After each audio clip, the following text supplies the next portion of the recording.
I think it'll be much more fruitful. You got a fever still? Yeah. Think you're gonna make it out today? Yeah, I'll just take my time. As a leader, I can't be too discouraged. I always have to keep a number of options going in the back of my head. Well, if we don't find caves here, then we're gonna look over here and over here. It's like looking for a parking spot in the city. You start in a couple blocks and you start moving concentric circles further and further out until you find one.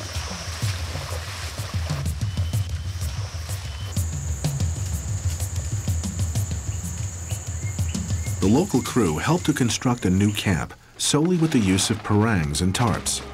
There is a building frustration about the lack of communication and their inability to understand the dire needs of the group. Members are frequently sick and morale is low. Well, because of the language barrier, we've ended up with too little to eat, weird things to eat, and what feels like rationing. Just miscommunications about where caves may be, what we're doing here in general, things like that. Yeah, I don't think anyone's been this sick on the trip yet. Jason got sick a couple times, but seemed to blow over within 24 hours. Adam's been sick like 3 times, but I don't think he's been this sick. Okay, your options are, I give you Vicodin. Yeah. Or I shoot you with morphine. No. Still got the morphine. There is morphine in there? Yeah. I don't know what this is. Vitamins. Okay. I think it's just something that has to work its way through me. But I'm sure I'll feel better tomorrow. Just some bug. I came across something out there that resembles poison oak. And it's just kind of this red splotchy area with some oozing matter in the middle.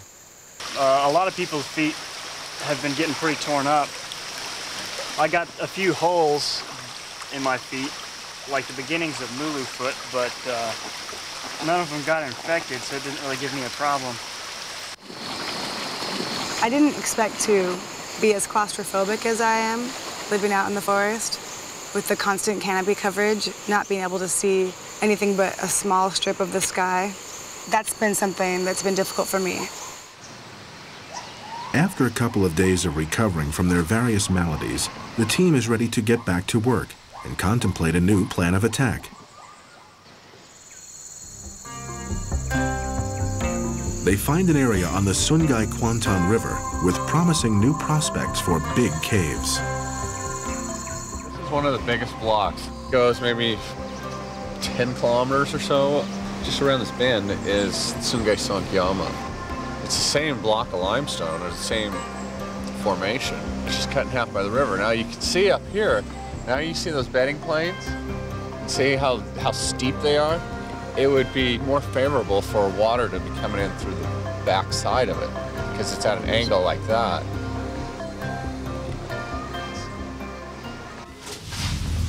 The anticipation from endless work and weeks of waiting does not prepare the explorers for the magnitude of the world-class caves they are about to find.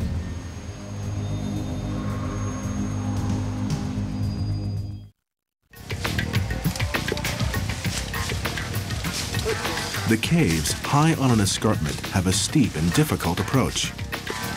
Finally, endless searching pays off as they drop into a large passage with moving water. Today was a blessing from God. Oh, see all the bats hanging from the ceiling? See their eyes? Yeah. River runs through it. Wow. Yeah, keeps getting better. There's some more passage going up there. Oh, yeah. It looks pretty good. We saw water running through this cave and knew that it was coming from inside of the mountain, from the massif. I was running through that cave. I couldn't believe it. It's like, yes, there are caves here, and they're big caves.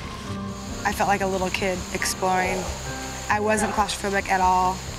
I wasn't afraid of the centipedes we saw or any of the other insects that were in there. Oh, look at these guys. Yeah, look at them all.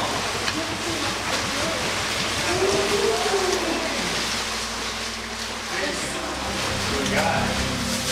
Swim?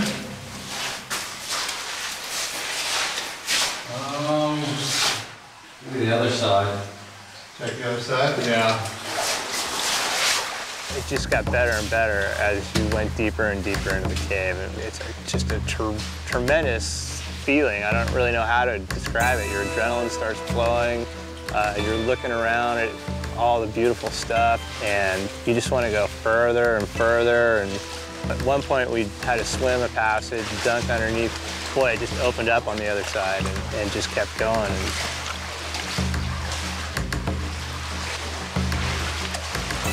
And when you're in a cave and you imagine it raining on the outside, you know that means that the creek on the inside of the cave will be growing.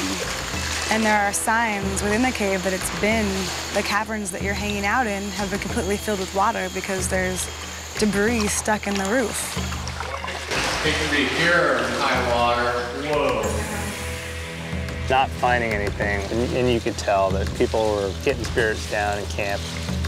Finally, coming across what we did, everyone's completely changed, and it's just been fantastic for everybody. It was a big, spirit-lifting moment for the whole group.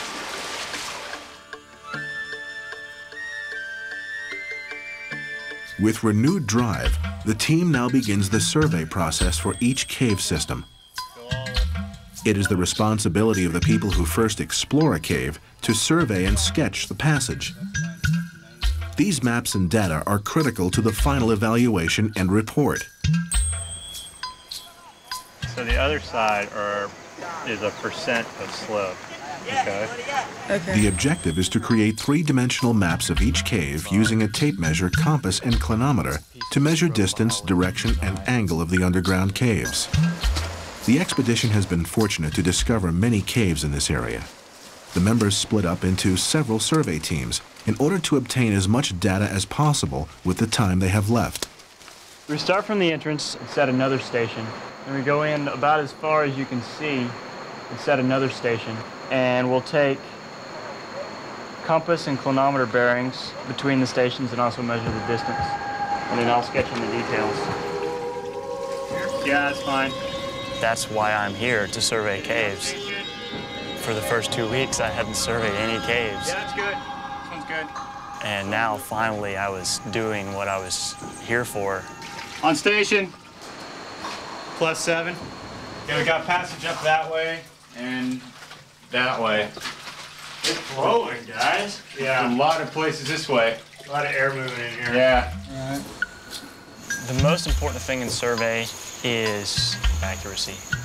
That you get good readings with the instruments and that the sketch is a good representation of what's actually there. Really, you just have to not worry about going fast. You have to take your time and do a good job instead of just flying through and getting something that's only a vague representation of what's actually there. -6.5. -6.5. All right. It's difficult to get it straight. Go ahead and put that on station, Jason. 59.5.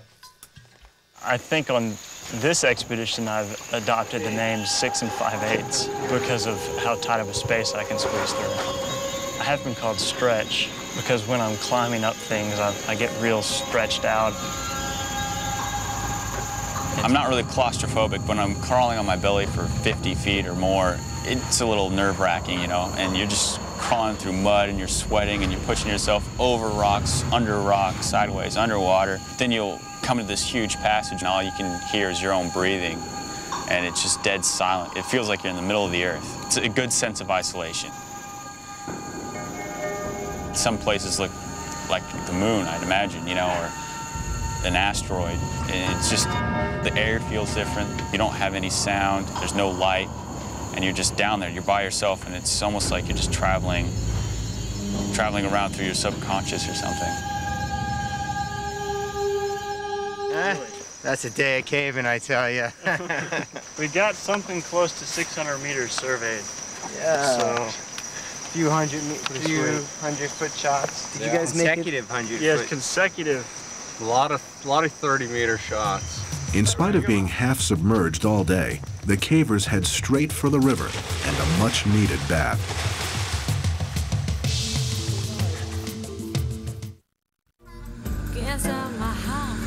These are the sand wasps of the area here.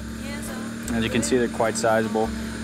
And with all the sand around, they just burrow holes and then pop right out. You don't even know. You can be walking over one and get you right in the foot before you know what happened. And there's tons of them around. Food and rest provide a welcome relief from the pressures of caving. But the caves are never far from their minds as they begin to realize their time here is running out faster than the newly discovered passage. In this expedition, we did a number of things, and ideally are trying to do some sort of a resource inventory. I want to get a water sample. We're the first study group to go into these areas, and I'm analyzing the hydrochemistry, the chemistry, what is in that water. It's kind of a fingerprint.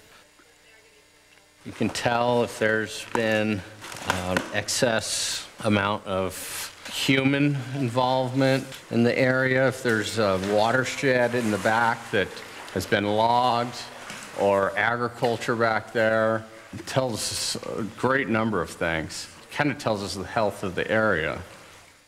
The water analysis shows unusually low pH, indicating acidic water flowing from quartzite into limestone, causing more rapid erosion.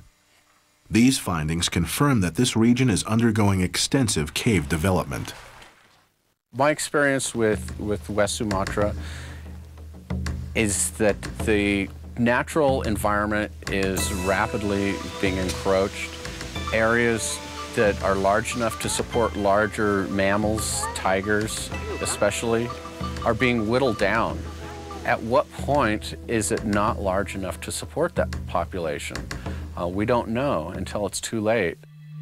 Debbie Martyr is a tiger specialist working to prevent tiger poaching in Sumatra. She planned to join the expedition to assess the tiger population in Nalu Seribu, but was called to investigate 3 tiger killings in Kerinci National Park. With the survey teams in place, John Lane leaves to check on Debbie's progress. The plight of the Sumatran tiger is really a sad one. There's speculation that there's 300 to 600 of the Sumatran tigers left in the wild, in the world. I worked in the forest for the last 5 years with tiger. I've had tiger walking around my camp. I've bumped into tiger walking around a tree face to face, 2 meters, a meter from a tiger. The tiger's gone, oh my God, it's a researcher, and I've gone, it's a tiger. They're no problem. They are very shy, large predators. Debbie's Tiger Project is a fairly new project.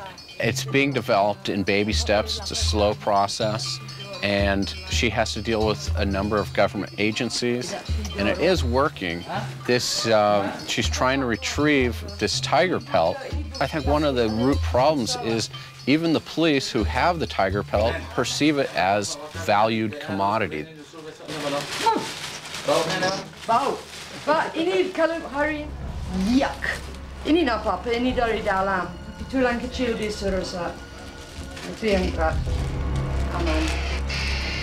Yeah, what's happened is because the bones were very fresh, we didn't have time to cure them properly before they had to go to the police as evidence, material evidence.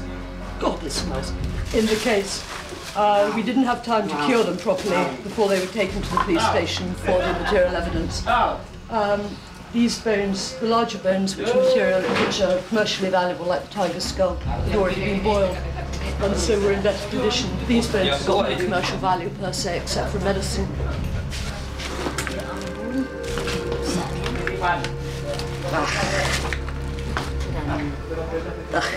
Yuck. As you can see, it's crawling with tigers. Absolutely crawling. Bisa, Pak? And this is a young animal, it's a young female. Yeah, okay, tunggu, Pak. Sorry, I can't breathe, actually. The stink is really spectacular.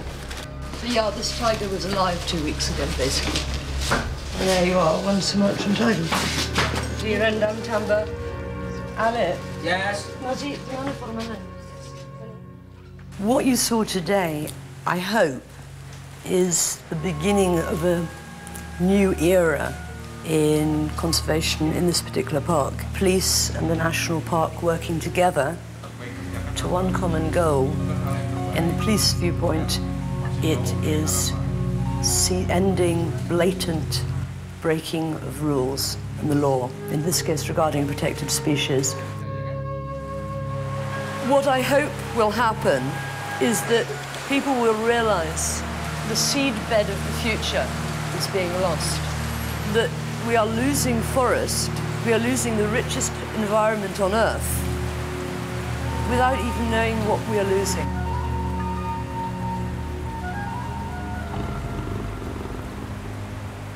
When we return, the cavers face the ultimate challenge, sump diving, where cavers must hold their breath and dive underwater to continue exploration. It's almost like it's a separate reality here and home. It's even difficult to imagine where I am geographically. It feels like we're sort of just floating, like we're not in Sumatra or Indonesia, but we're just on this little island where there are caves and limestone peaks. No. The team has been working hard for 2 months in West Sumatra. With only 1.5 weeks left for the expedition, the members must press on by swimming through the horizontal passage, or sumps, where the water rises completely to the ceiling, forcing the members to dive through to the next opening. I think low air spaces in general are kind of fun, but when it gets to actually sumps, it can be pretty scary and pretty dangerous, so you have to be real careful. I was a little nervous, but it was also pretty exhilarating, really submersing myself in the cold water and just taking that last gasp of air before going under, and it was really exciting. It felt really good. Figured if I took my helmet off, it might be easier to see further down. I could fit my head further under without fully submersing myself. And then I just said, well, I'll just go for it. Felt good about resigning myself just to go. When I've approached sumps, I really thought it was exciting and wanted to dive under and see what was in the next room. I felt a little bit of fear because I had heavy boots on, and the minute I let go of a handhold on the side of the sump, I realized that I wasn't that buoyant, and the thought of any